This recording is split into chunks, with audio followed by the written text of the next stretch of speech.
सुल्तानपुर के राजा महाराज मान सिंह के पास भगवान का दिया सब कुछ था। वो बहुत शक्तिशाली, पराक्रमी, अपनी राजा से प्रेम करने वाले एक न्यायप्रिय राजा थे।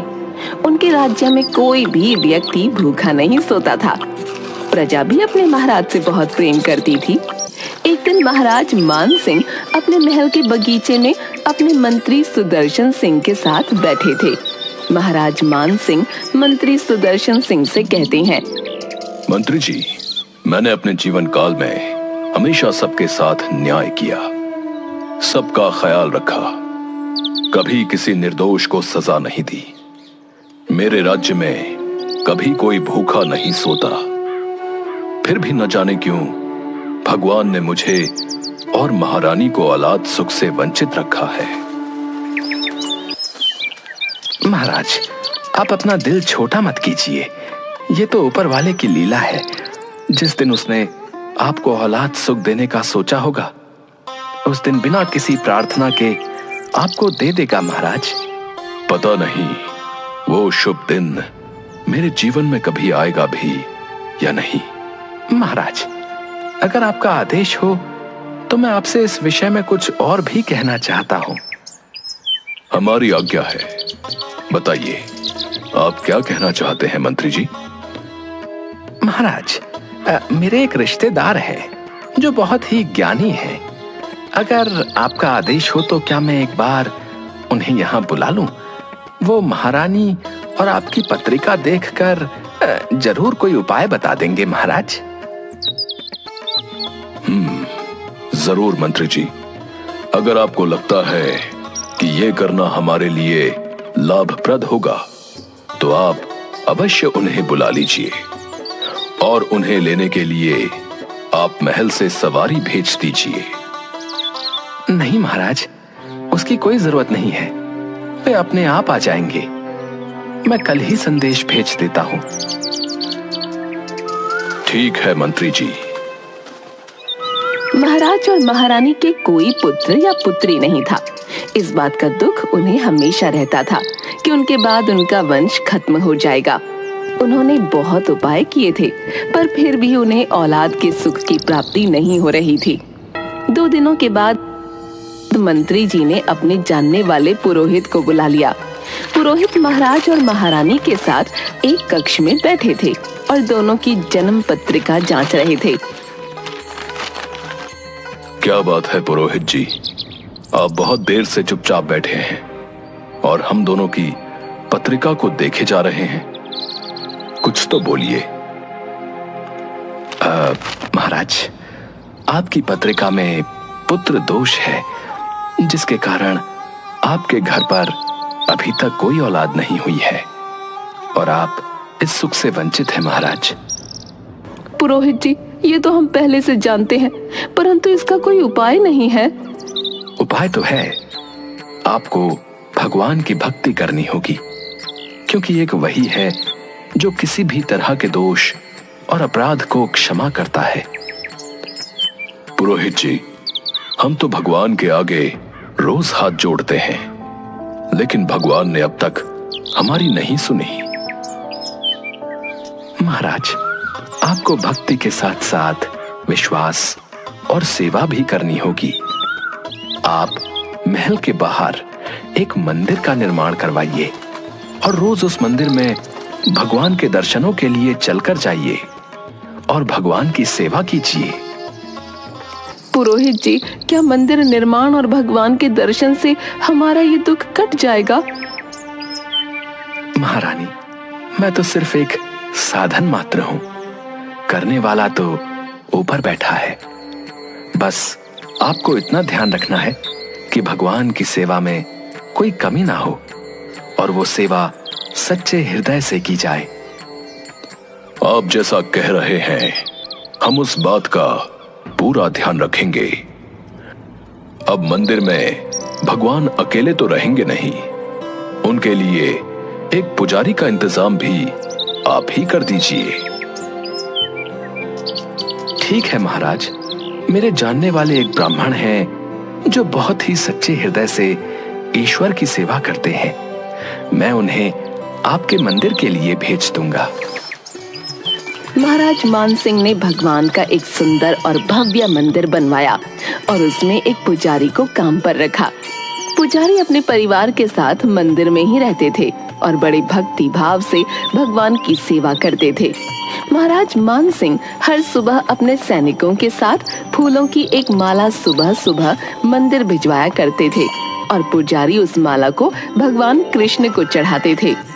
उसके बाद जब राजा भगवान के दर्शन के लिए आते तो पंडित जी भगवान के गले से माला उतारकर राजा के गले में डाल देते। ये लगभग रोज की बात थी। इस बात को बहुत समय बीत गया। एक दिन महाराज महारानी से बोले, महारानी, अब तो ये उपाय करते हुए भी काफी समय बीत रहा है। मुझे नहीं लगता कि हमें इस जीवन में औलाद का सुख मिलेगा। महाराज आप दुखी मत होइए। अगर भगवान ने हमारे भाग्य में ये सुख लिखा है तो ये सुख हमें अवश्य मिलेगा। अब तो मेरा विश्वास भी डगमगा रहा है। क्या सच में भगवान होते हैं? आप कैसी बातें कर रहे हैं? अगर आपको ऐसा लगता है तो आप मंदिर रोज क्यों जाते हैं? मंदिर जाना अब मेरी दिनचर्या का एक हिस्सा बन गया है, इसलिए मैं मंदिर रोज जाता हूँ। कुछ और समय बीता। वो पुजारी बूढ़ा हो रहा था और राजा भी बूढ़ा हो रहा था। लेकिन राजा का एक नियम था कि महाराज रोज मंदिर जाते। एक दिन राजा की तबीयत खराब होने पर राजा ने सिपाही के हाथों पुष्पमाला भेजी और सिपाहियों से कहा, पंडित जी को कह देना कि आज हमारी तबीयत ठीक नहीं है, आज हमारा इंतजार ना करें, क्योंकि हम आज नहीं आ पाएंगे। सिपाही ने जाकर पुजारी को पुष्पमाला दी और पंडित जी को सारी बात कह बताई। पंडित जी ने श्री कृष्ण को पुष्पमाला अर्पित की तो पंडित जी ने सोचा, इतने वर्ष हो गए, भगवान का ये हार हमेशा राजा ने पहना है, लेकिन मैंने खुद आज तक इसे कभी नहीं पहना। तो आज इतने वर्षों के बाद मुझे भगवान के इस हार को धारण करने का अवसर मिला है। ये निश्चित रूप से भगवान की इच्छा है। इस बार पंडित जी ने वो हार अपने गले में डाल दिया। तभी सिपाही दौड़ता हुआ आया और बोला, राजा साहब मंदिर आ रहे हैं, क्योंकि वहाँ महाराज की तबीयत ठीक नहीं है। आप सारी तैयारियां करके रखें। इतने सालों से चली आ रही परंपरा को राजा तोड़ना नहीं चाहते हैं, इसलिए वो मंदिर आने के लिए निकल रहे हैं। महाराज बस थोड़ी ही देर में मंदिर पहुंच जाएंगे।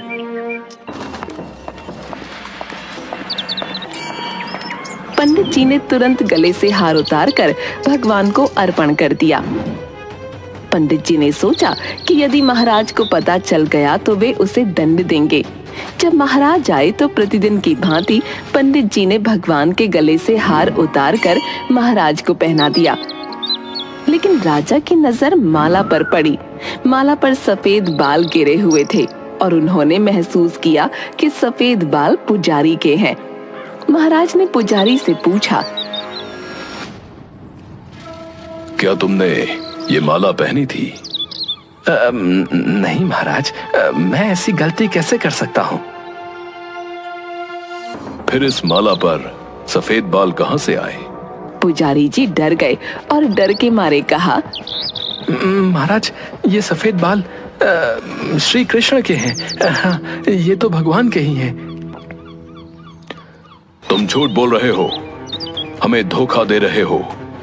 तुमने ये माला पहनी थी और अब अपने झूठ को छुपाने के लिए बाल कृष्ण के बाल सफेद हो गए कह रहे हो।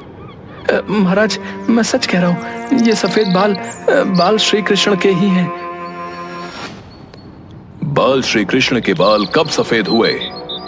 महाराज कुछ वर्षों पहले ही बाल श्री कृष्ण के बाल सफेद हो गए थे। महाराज को पुजारी की बात पर तनिक भी विश्वास नहीं था। उन्होंने पुजारी से कहा, ठीक है, अगर तुम्हारी बात सत्य है तो मैं कल सुबह के समय बाल श्री कृष्ण के श्रृंगार के पहले आऊंगा और अपने आंखों से देखूंगा कि उनके बाल सफेद हुए हैं या नहीं। परंतु याद रखना, अगर बाल श्री कृष्ण के बाल काले हुए तो इस फरेब के लिए तुम्हें फांसी पर लटका दिया जाएगा। महाराज नाराज होकर चले गए और दूसरी तरफ पुजारी को अपनी मृत्यु दिखाई देने लगी। तभी पुजारी की धर्मपत्नी मंदिर में आई। क्या बात है पुजारी जी, आज आपके चेहरे का रंग क्यों उड़ा हुआ है? क्या बताऊं तुम्हें, आज मुझसे बहुत बड़ा पाप हो गया और मुझे उस पाप की सजा भी मिलने वाली है। कैसा पाप? आप क्या बात कर रहे हैं? मुझे साफ साफ बताइए। आज मैंने अपने मन की चंचलता के कारण भगवान के गले की माला अपने गले में डाल ली और डर के कारण खुद पहनी हुई माला को निकालकर वापस भगवान के गले में डाल दिया। ये तो बड़ा अनर्थ हो गया। अनर्थ भी हो गया और मेरी सजा भी निश्चित हो गई। इस अपराध के लिए महाराज मुझे फांसी पर लटका देंगे। आपने ये बात महाराज को क्यों बताई? पुजारी ने फिर सारी बात अपनी पत्नी से कही। परंतु बाल कृष्णा के बाल तो काले हैं, फिर आपने ऐसा झूठ क्यों बोला? आप महाराज को सच बोल देते और माफी मांग लेते, वे अवश्य आपको माफ कर देते। हाँ, ये करना ज्यादा उचित था, परंतु मैंने महाराज के डर से उनसे झूठ कह दिया था कि बाल श्री कृष्ण के बाल सफेद हो गए हैं। अब कल सुबह जब महाराज आएंगे और बाल श्री कृष्ण के बाल काले देखेंगे तो मुझे फांसी पर लटका देंगे। क्या इस सजा से बचने का कोई उपाय नहीं है? मुझे तो कोई उपाय नहीं दिख रहा। अब मैं भगवान से जाने अनजाने में किए हुए अपराध के लिए क्षमा मांगूंगा और अपने अगले जन्म के लिए प्रार्थना करूंगा। तुम घर जाओ, आज मैं रात को यहीं मंदिर में रहूंगा, भगवान के चरणों में। मैं भी यहीं भगवान के चरणों में ही रहूंगी और उनसे प्रार्थना करूंगी कि आपके द्वारा की गई भूल की आपको माफी दे दें। दोनों पति पत्नी मंदिर में भगवान के आगे हाथ जोड़कर बैठ जाते हैं। पुजारी भगवान कृष्ण को प्रणाम करता है और उनसे बोलता है, भगवान मुझे क्षमा करें। मुझे लोभ हुआ और सोचा कि ये माला मैं भी पहन लूं। भगवान मुझे बचा लो, नहीं तो कल मैं निश्चित रूप से महाराज के हाथों मारा जाऊंगा। पुजारी पूरी रात भगवान से प्रार्थना करता रहा, रोता रहा। पुजारी जी, बाल श्री कृष्ण का मुकुट उतारिए, मैं उनके बाल देखना चाहता हूं। जी महाराज, जैसा आपका आदेश। पुजारी ने घबराकर बाल श्री कृष्णा का मुकुट हटा दिया और मुकुट के हटते ही महाराज के होश उड़ गए, क्योंकि बाल श्री कृष्णा की मूर्ति के बाल सफेद थे। लेकिन महाराज को लगा कि पुजारी ने फिर से कोई चाल चली है और अपनी जान बचाने के लिए पुजारी ने बाल श्री कृष्णा की मूर्ति के बाल रंगे होंगे। मैं जानता हूं, आपने अपनी जान बचाने के लिए बाल श्री कृष्ण के बाल सफेद रंग में रंग दिए हैं। पुजारी डर और आश्चर्य से भरा होता है और हकलाता हुआ महाराज से कहता है, महाराज क्षमा करें, परंतु मैंने ऐसा कुछ भी नहीं किया है। महाराज अपने मन की दुविधा को दूर करने के लिए जांच के उद्देश्य से बाल श्री कृष्णा के सर से एक बाल खींचकर तोड़ देते हैं और जैसे ही महाराज बाल श्री कृष्णा के सर से भगवान का बाल उखाड़ते हैं, वैसे ही बाल श्री कृष्णा की मूर्ति के सर से खून निकलने लगता है। ये देखकर महाराज भगवान के चरणों में गिर जाते हैं और उनसे क्षमा मांगने लगते हैं। हे बाल श्री कृष्ण, मुझे माफ कर दीजिए, मुझे क्षमा कर दीजिए। मैं बहुत बड़ा पापी हूँ। मैं सही और गलत को भूलकर संदेह में इतना अंधा हो गया। भगवान मुझे क्षमा करें, मैंने बहुत बड़ा पाप किया है। तभी मूर्ति से आवाज आई, राजन, आप मुझे केवल मूर्ति ही समझते हैं, इसलिए आज तक मैं केवल आपके लिए मूर्ति हूं। लेकिन इस पुजारी को मुझ में भगवान दिखा, तो मुझे उसकी जान बचाने के लिए अपने बाल सफेद करने पड़े और अपने भक्त की रक्षा करने के लिए आना पड़ा। भगवान मुझे माफ कर दीजिए। आज मुझे समझ में आ गया कि भगवान की पूजा करना और भगवान में आस्था रखना दोनों बहुत अलग अलग बातें हैं। शायद इसलिए आज तक आपने मेरी प्रार्थना नहीं सुनी।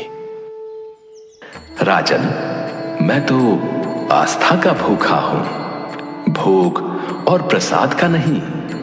जिसकी जैसी आस्था होती है उसको वैसा ही फल देना मेरा काम है। उसके बाद राजा को अपनी गलती पर पछतावा हुआ। अब मुझे क्षमा कर दीजिए। मैंने न सिर्फ आप पर बल्कि अपने परमात्मा पर भी विश्वास नहीं किया। महाराज, क्षमा प्रार्थी तो मैं हूं, क्योंकि लालच के कारण मैंने भगवान के गले की माला अपने गले में डाली और फिर डर के कारण उस माला को वापस भगवान के गले में डाल दिया। पुरोहित जी, आपने जो किया वो अपराध नहीं है। वो तो कुछ क्षण की माया थी, परंतु मैंने तो इतने साल जो किया वो लालच के कारण किया और अपने ही परमात्मा पर विश्वास नहीं किया।